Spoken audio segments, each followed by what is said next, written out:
I'm very happy to be there today. Very pleased to be invited by Maxon to show a bit of what we do. I'm the creative director, founder of Aftertouch Studio, which is a collective of artists doing motion design stuff in Belgium, in Liège.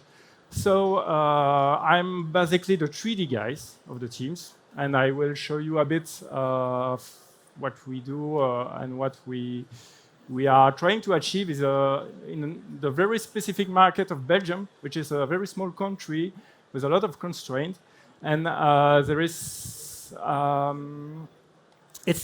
it's hard time. It gives hard time to motion designer because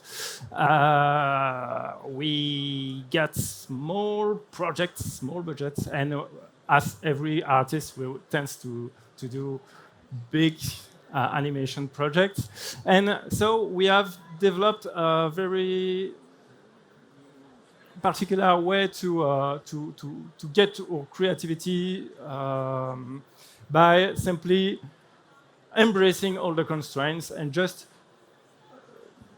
create things that are possible to do and see how we can enhance the brands of our clients within their own constraints. So I will first show you a little demo reel of what we do.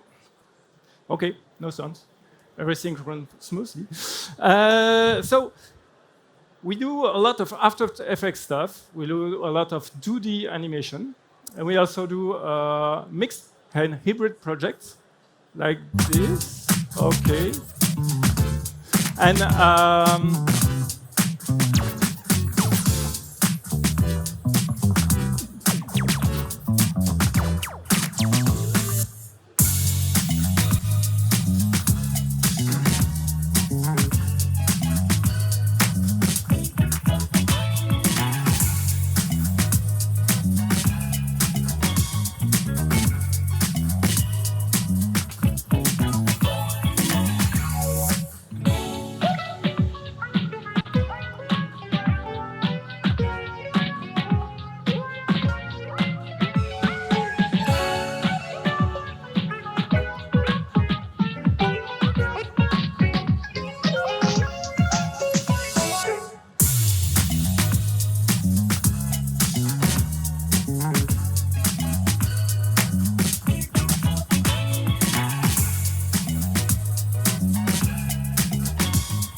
so here is my topic. How we can fuel our creativity when we have constraint. We try to experiment with what we can do. I like my approach when I got clients to seek their objective, and instead of just proposing things we can do, we like to show them what's the field of possibilities they have. If they have a big budget, they have a lot of possibilities. They have a small budget or small delays, they have other possibilities, but it's not necessarily less interesting. You can every time find way to design your stuff to fit finally your client needs. So I love to experiment with 3D, but also with Illustrator, also with creative designer, and finally challenge them to bring something that it's manageable and still interesting. So, of course, we have sometimes to get out of our comfort zone. And sometimes you can, like in this project, use the classical way to do things. You design, and then you finalize it in 3D, for example. Here is a project we've done for a Belgium language organization. And it has the classical workflow of designing and then bring it back. But the client was very attached to the 3D look and feel. So he didn't have the time, he didn't have the budget. How have we managed to give him the look and feel he wants just by simply render objects and animate them in After Effects? So instead of have a full 3D workflow, which is not manageable for this project, we just finally render image and use Cryptomate to isolate few objects. We select with the designer the objects that we were going to model, the one which were the more interesting to get in 3D, like for example here the plants, the glasses, and then we try to give them a hybrid look. So they were happy with the results, and finally it was interesting because it was a bit more original than just a 2D look or a 3D look. And finally, the difficulties they were that they don't have time was a strength for this project, and we managed simply by following the Illustrator creative directions to give them a 3D look and feel. But you can see the full project on the website.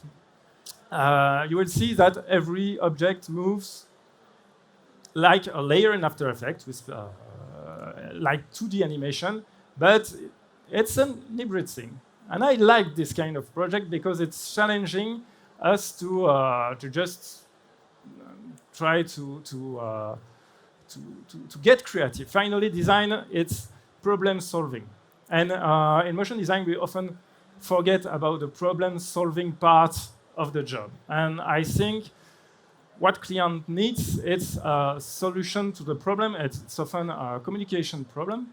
They need to stand out from the competitors. So it's your job to find them a solution.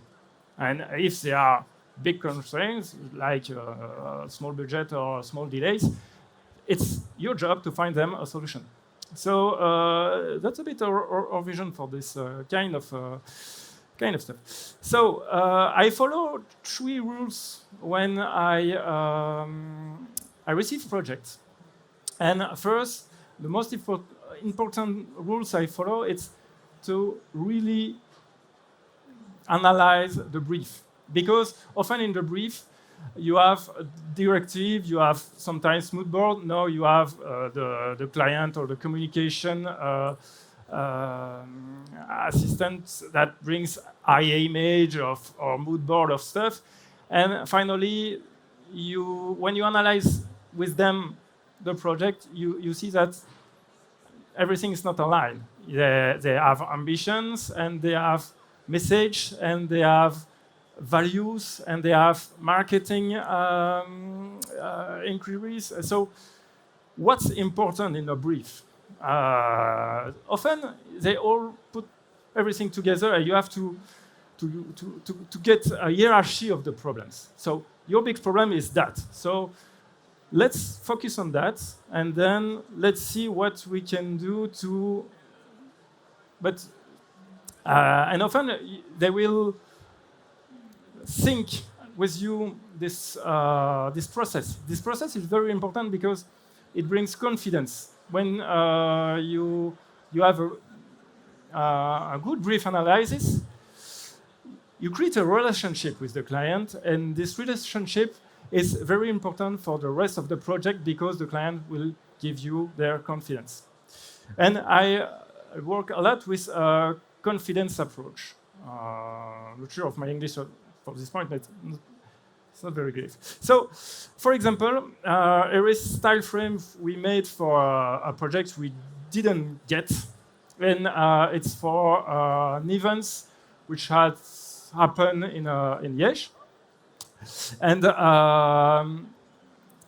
we had a client which was for a pitch, so they don't have any budget, they don't know really well what they want, but they want something with woods.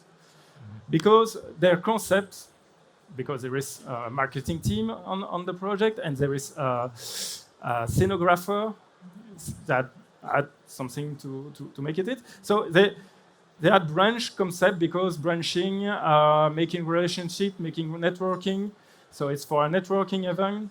You have this connection message, and they were basically putting tents on a place and bring architectural branch to it. So we said, okay, why think about anything else? You have your branch concept, let's work with that. You have your materials, you want to work with woods and tissues, so let's work with that. And it's a project for a 3D project, a 3D design. It will be perfect for the purpose. Let's see what we can do. But they have a very light time frame, and anyway, it was for a pitch, so you can spend days to create a steel frame for a pitch. We had 1 week to produce like 10 style frame out of nowhere. So we didn't go by sketching or thinking. You just take the values and go in C4D and see what happens when you challenge it with branching. And we came with this structure, which has basically X particle. And we just take wood materials right from the library, just put it on it, put close simulation between it, and we bring like 40 style frame out of the 10 asked in like 2 days, because that's what's very cool about C4D. It's like you have fast results. And for this kind of pitches, we don't care about the quality of the modeling. For now, it's style frame, it's concept.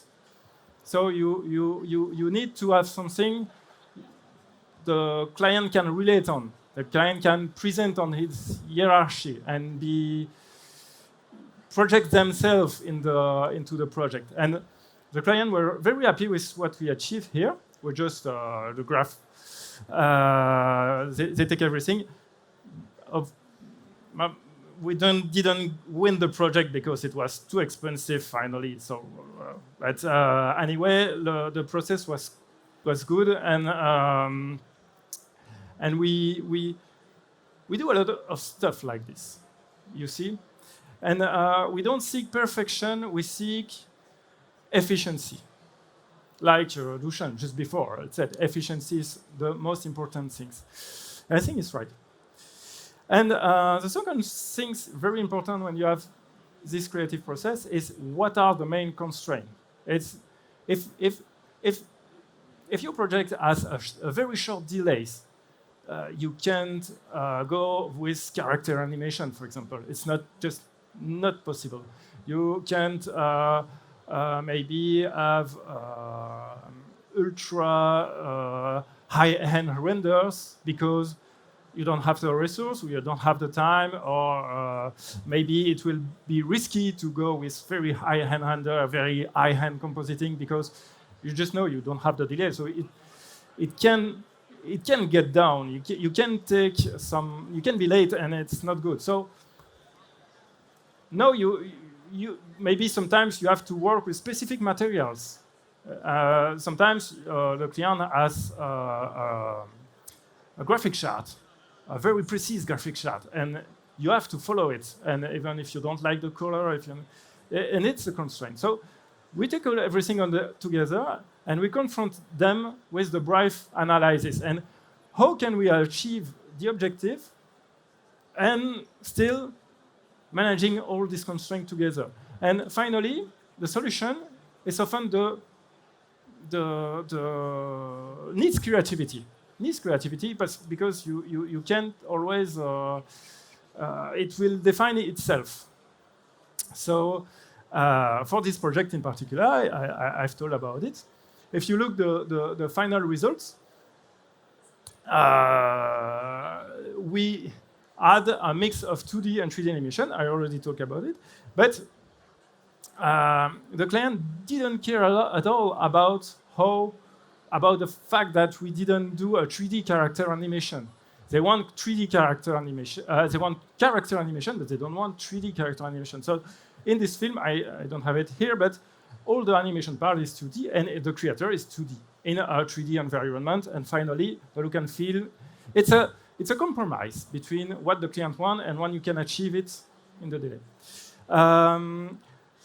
For a lot of projects we do a lot of branding films, and often for branding, what is important is the value of your clients, and you can do a lot of things. I love surreal things. I love abstract, and often you can often find solution. For example, for our client,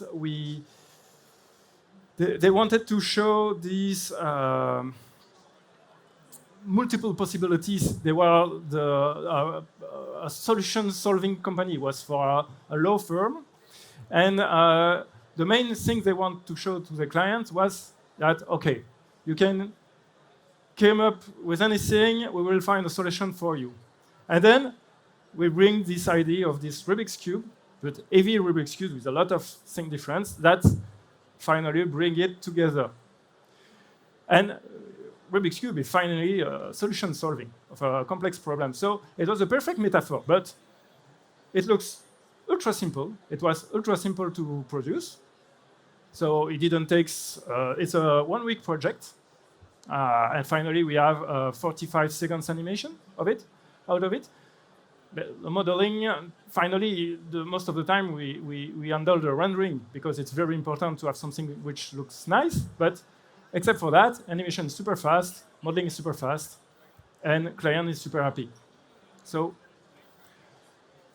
my point is, it's with this analysis, with what the client wants, we don't have sometimes to look at very complicated things. So, and the third very important thing is to have a result-oriented approach. Because finally, what's matter, especially in marketing, it's that you have something that adds value to the brands. So it has to look nice. It's above everything. You have to make it look nice. It's your job. So look dev is the part of the process you have to spend more time with. So even before animation, even at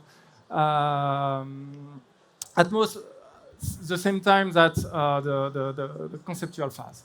So that's why we love to work with illustrators that can bring fast design, and that's why when we do 3D stuff, we never show to the client something that has not been rendered.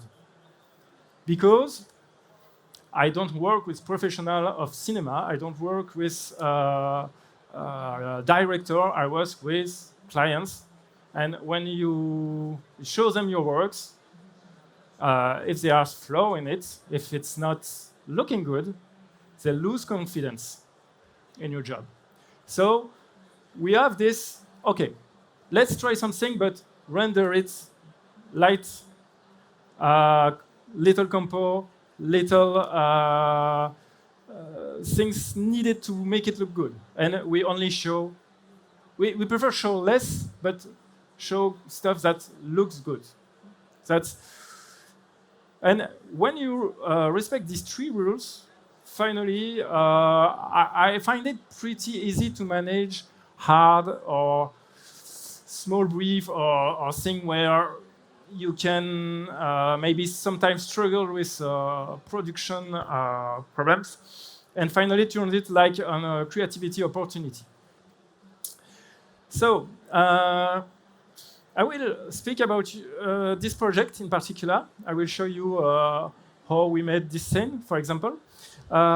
It's for the same law firm that the Rubik's Cube project. It's a long-dated client, and we develop a brand movies for them, and they want to keep this simplicity we've done. And so we tried in this movie to finally translate into 3D, into visual concept, the marketing brief they gave us. So, for example, for this one, it was just, okay, Luxembourg Financer is a maze where you can get lost if you want to make transactions. So, okay, you want maze, but we can not afford or allow us to make bush maze. We cannot sculpt everything in like Greek ancient times and make it. So let's keep it simple. That's what you like.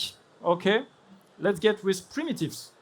And which was very interesting in this project, that we have a very few modeling model assets, and we work a lot with simply primitives, and it works. And the client was super happy with it because simply each frame has its meaning, and each frame works within the message they want their client to feel. And they have their clean and high-end looks they are seeking too. It's not a cheap. Oops, sorry, I will break something. I have said it. Yeah, they have the clean and high-end looks they are wanting to have because it's a big law firm with some high-end clients, so they need it. So maybe let's get into C4D. Here is the scene. I have deconstructed it a bit. It's for this project on the field of possibility. We show mood board of things which seems possible, and I love the work of Daniel Zuko. I don't know if you some of you are from. He works with Grayscale Korea. It's an artist which tried to do generative stuff, and he worked a lot with Cloner. I love this work. So once we had this idea of maze happening, I always say, okay, we probably can do something interesting with a cloner on this. So we design here simple part of a maze. The client liked the Escher style stuff, so we do a lot of stairs. We do primitives here of cubes which are open, some are, but we try to keep it simple, and we just put everything in a cloner. It's a pretty simple setup. It's so when we model, we try to fit every object in a 1 meter box. So we create nulls, which has this 50 centimeters radius, and every object has finally this 50 centimeters radius. Not 1 meter, it was 50 centimeters. But once we done that, it was pretty simple to put everything in the cloner, and we spaced it a bit like this. The difficulty here was that I will just remove the plane effector. Yeah. So every object tends to be shown iteratively. So basic, yep, let's take it like this. The basic setup is like this, and as you can see, the cloner will just take each object one after the other and put it in the order, and once there is no more object, it will continue. And so the first step was to put it in random mode. And random mode is interesting because I love setup when you have a seed value where you can just play with the seed and try different design, different approach. But it was not enough because all the object tends to get aligned in the same way. So we had to put a plane effector. So I will put it like this, and I will show it to you. It's a plane effector where we are finally here playing with the rotation. So every object can rotate in a bit randomly, like this. And the problem it was that, and I will show it to you here. The problem was, let's take the random field. It was not random enough, and I will. And basically, it breaks everything like this, because when you put fields, it creates random a random field on this screen. It will go random from the 0 to 36. And then bring everything in a chaos like this. So we use here the remapping on the random field here. Yep, field here, like this. And when you embed remapping, you have something which is very interesting and very helpful for this project, which is quantize.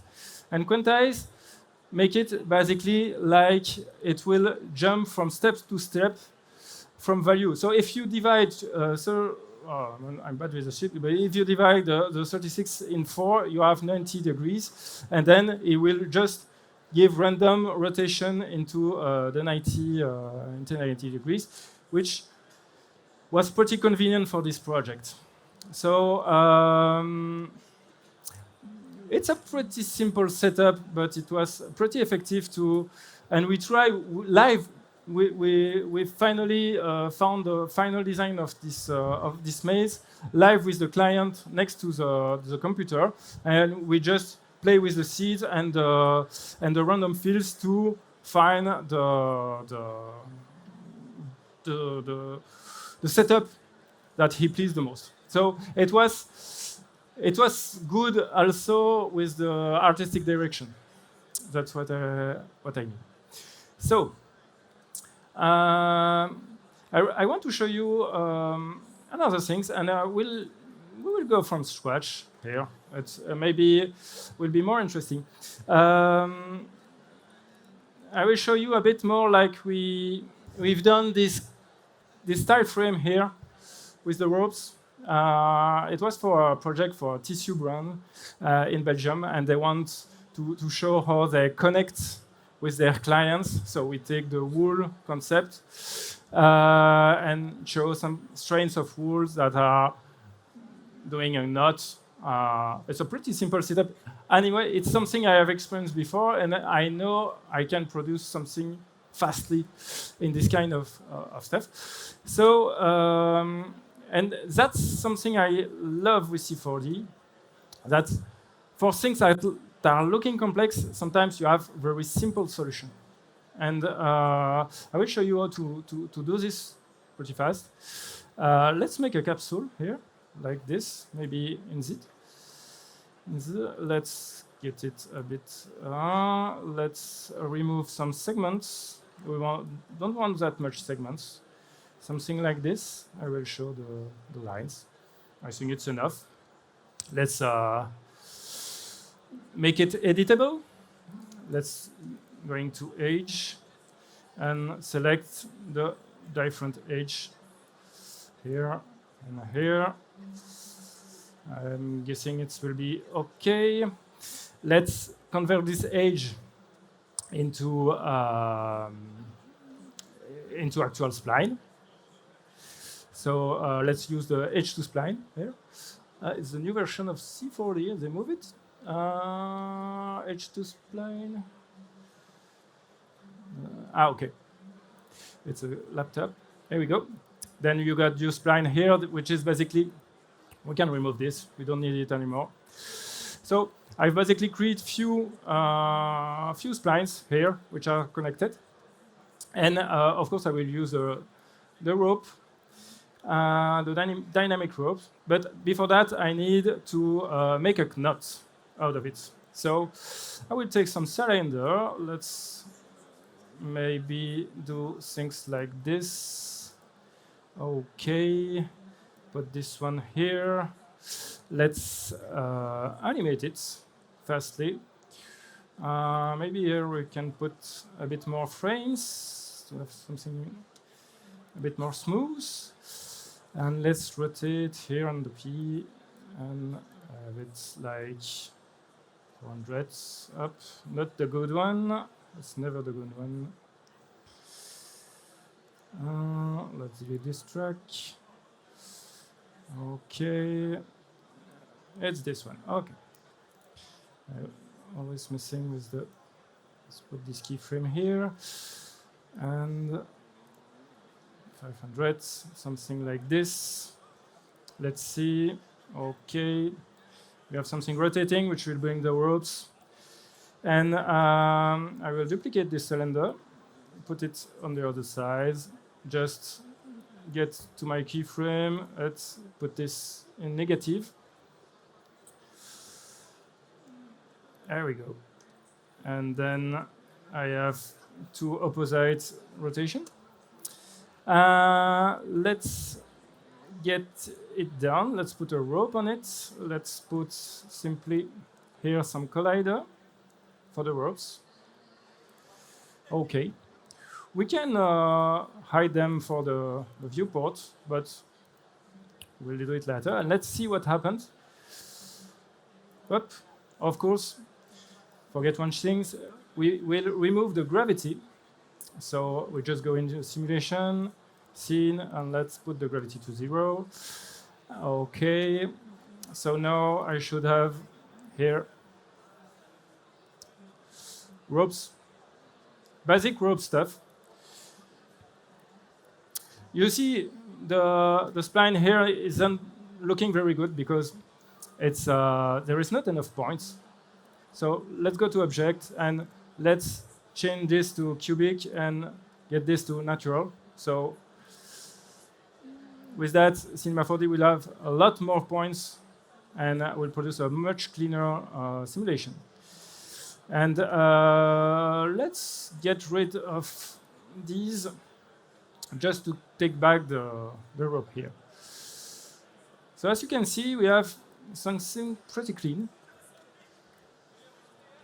A bit fast maybe, but pretty clean. I will cache the simulation. It will be easier for us to look at it. So let's take the cache. It takes a while. It's pretty fast. Simulation are, even heavy simulation are now very manageable. The cache phase is very fast. So here we go. We have a nice and clean simulation of a rope. And what I'm doing here is just maybe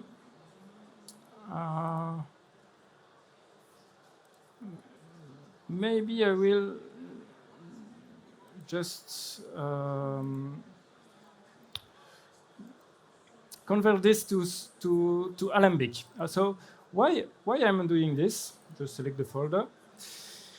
Because I want to use this simulation as an asset to create my actual rope. And Alembic workflow in C4D is so simple, it's a shame to not use it. Because now that I got my Alembic simulation, I can remove everything. And as you can see, it's ultra fast. I can, even with cache, you won't have this kind of flexibility. And now I can use this rope, it's still a spline. So I can use it to drive all the splines. And that's what I want to do because I want a rotating spline on it. So I will just make an helix here. Let's put it like 0.5 and 0.5 here because I want something that fits my rope scale.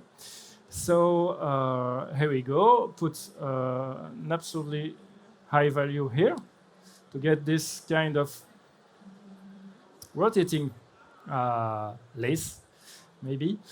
And here, just what you have to do is to simply let's put it on a null It will be cleaner. And just simply put spline warp on it. Here we go. And of course, put our alembic spline into it. Let's find a good angle. I think it's this one. Yep.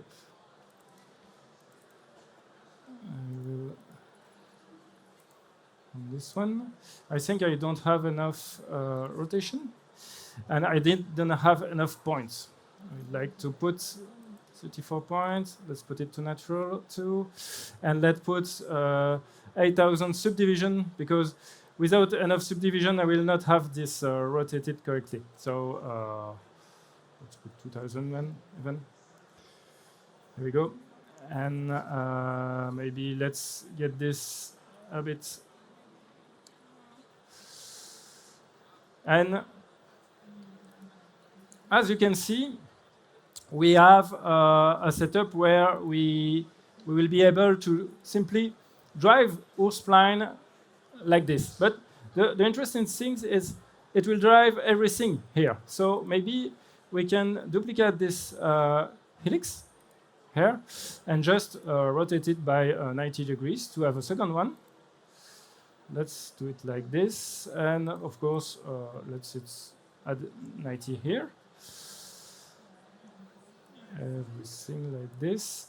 And why not put a third one? Put maybe let's add some fun to it. And this is a pretty dense rope simulation with finally something very simple. And the interesting part with Alembic is that it's not fixed. If you want slow motion with this, it's pretty simple to get it. You want to slow it down? Okay, let's put it to 25% of the speed. And let's put it, let's defer the starting point. Let's take it something like this. And we will have this very nice slow motion of a rope here. And finally, it's pretty simple to art direct it, to animate it, because you have those simulation and then you have full speed, you put 2 keyframes, you get this slow motion, and then you go back to the right speed. So it's a pretty convenient way. And as you can see, even if as Alembic has recorded each frames of the simulation, it smooths out the frames between them, even if you reduce them even if you reduce the speed of them. You don't have to make a simulation in 200 FPS to have something nice. The interpolation will do the stuff, and it's pretty interesting. Let's put everything here, maybe into a connect. So let's take a connect. Yep, here we go. And let's put all this stuff into a connect. Here we go. And so, as I am at a very tiny scale, the welding tolerance is too high. I guess I will not have to weld it. Maybe I'll try to at 0.01. This breaks. No, it's my plane work that shouldn't be there. There we go. Put it like this, and just let's put a simple sweep on this, and so here we go. Let's put the connect, and let's take circles, put it into the sweeps. It will break everything because it's 200 centimeters. It needs a bit of time to generate the mesh. There we go. I hope I will. Let's put it to a much smaller values, like 0.1.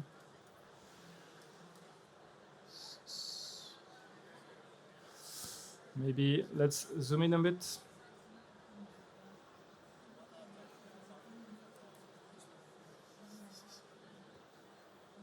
Okay. There we go. You needed a bit of time to generate the mesh. Maybe it's because it's pretty dense.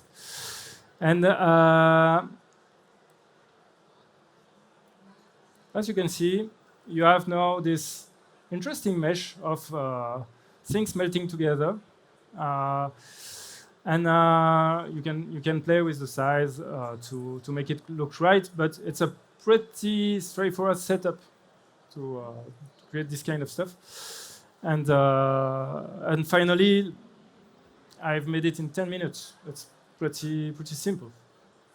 So, and that's something I came from 3ds Max. You know, I came from software which there was a lot of technical barrier, technical stuff you can't mix together. And it's one of the things that make me change. It's that in C4D you can almost blend anything together. You can take spline simulation and put them with mesh, make interaction. You have, and everything is set up to works. And even if sometimes it's can have its limitation, it's really result oriented, and it corresponds to my vision of how I have to do motion design. It's result oriented, and that's what I like in C4D. So let's maybe get it on with a more fun project. I will show you. I will just check how many times. Okay, I guess I'm. And this is this project, which is a fun character design settings I'm working on currently. And basically what I am trying to achieve with this character, I can show you maybe a little render, is to recreate 2D kind of character in C4D.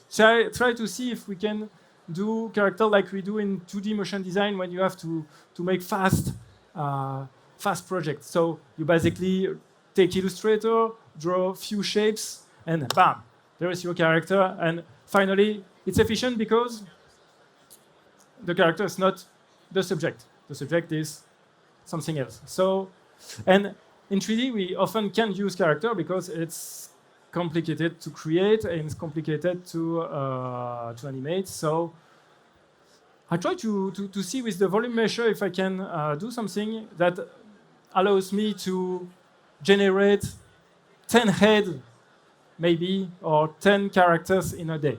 That was my objective. For now, I'm just working on the head. But I think I've achieved it.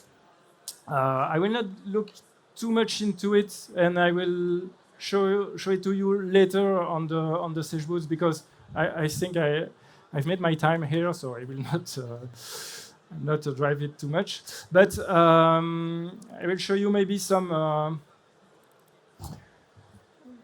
Okay, let's take photo just once.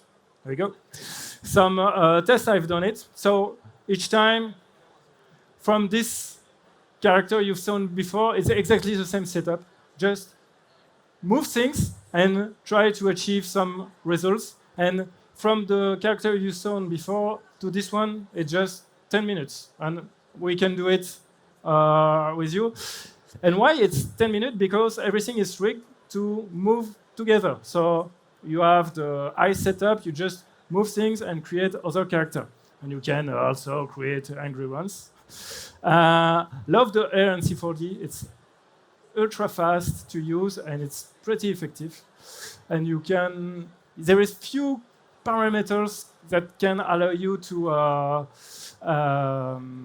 quickly change and manage the hair. And finally, this kind of style, it's original because it's based on the constraint of the software.